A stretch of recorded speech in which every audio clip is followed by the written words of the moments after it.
It's good to see you today. It is June 20th, and we're going to be reading in Second Chronicles today. For the most part, we have been in First and Second Kings, but I wanted to look at the parallel.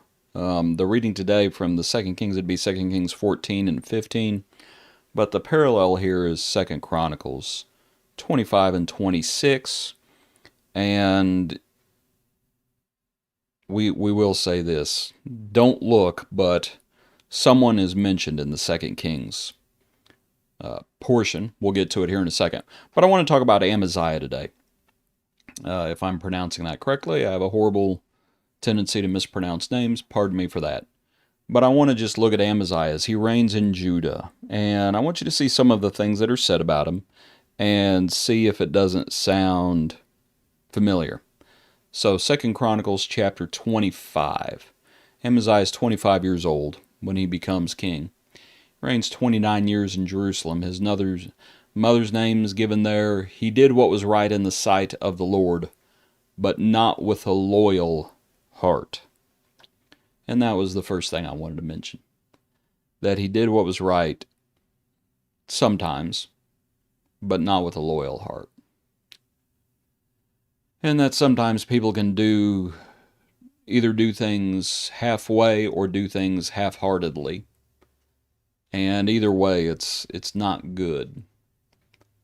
And when our heart's really not in it, well, then it's not reckoned to us as righteousness, I suppose. And Amaziah, he does what's right, but not with a loyal heart. After his kingdom's established, he executes the servants who had murdered his father. He doesn't kill their children, though, and it makes the point that what he did was lawful. There in verse 4. You can read that for yourself. But just here in the beginning, as he's described, it's not with a loyal heart. But then it starts talking about Amaziah's victories. And he gathers Judah together, and they're going to go after Edom, is what they're going to do. But as it happens, he gathers them together, and a man of God says, "Don't do it. Do not let the army of Israel go with you, for the Lord is not with Israel, not with any of the children of Ephraim. But if you go, be gone." But all of this happens, he has hired soldiers as well. But when the man of God says it's okay, he discharges the troops, verse 10. But to go back home, Amaziah then strengthens himself, and this is when they come to Edom, I should have said. The children of Judah take 10,000 captive, bring them to the top of a cliff and throw them over the cliff. So they're dashed in pieces. They raid the cities of Judah from Samaria to Beth-horon, killed 3,000.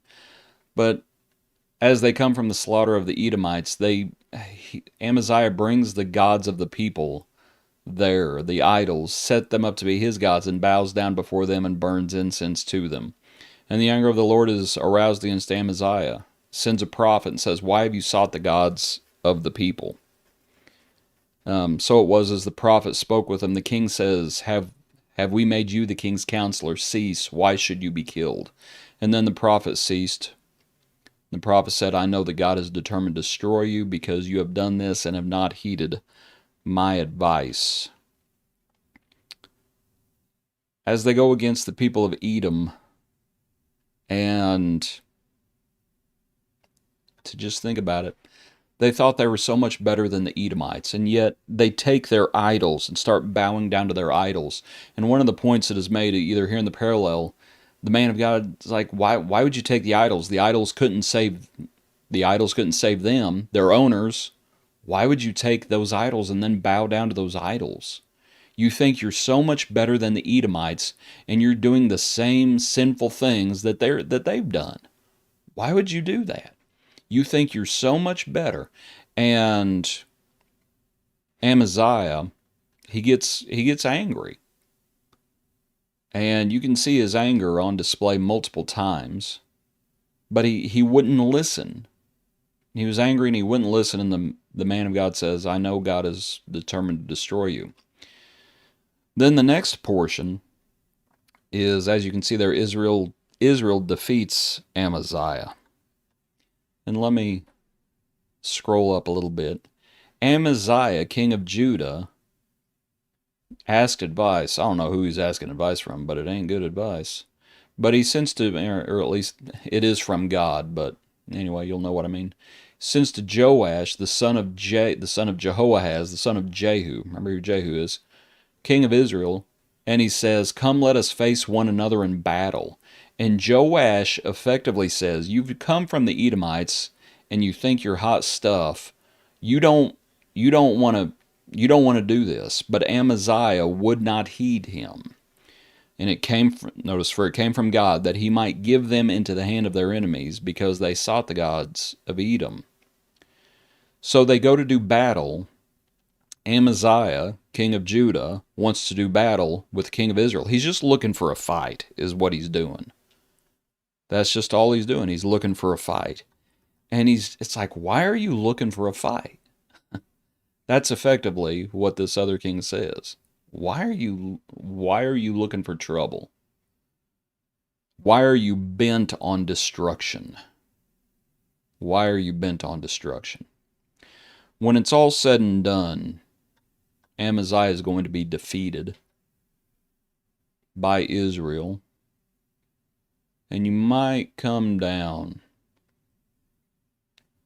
After that time, Amaziah turns away from following the Lord that made a conspiracy against him in Jerusalem. He fled to Lachish, but they sent after him. He runs. You can tell from the parallel accounts and even this account. He runs. At the defeat, he runs for it. So, let's think about our points. He did not have a loyal heart. He did some good things, but not with a loyal heart. He thought he was so much better than the Edomites, even though he's doing the same thing. He's doing the same thing. He wouldn't listen. He's bent on destruction, and he ran for it, and they finally catch him. Okay? Think about those points. And now let's go back to 2 Kings. And you see who one of the prophets is at this time. And I believe it's the one time he's mentioned in the Kings or the Chronicles. Chapter 14 at verse 23. In the 15th year of Amaziah. Okay, so this is the time frame. Verse 25, he restored the territory of Israel from the entrance of Hamath to the sea of Arabah, according to the word of the Lord of God of Israel, which he had spoken through his servant Jonah. This is where Jonah is mentioned. And that is also in our reading today. And that's why Jonah, the reading is here in our daily readings, Jonah 1 through 4. But I just thought it was, anyway, just to sort of make a connection. And I'm not hanging my hat on it or anything.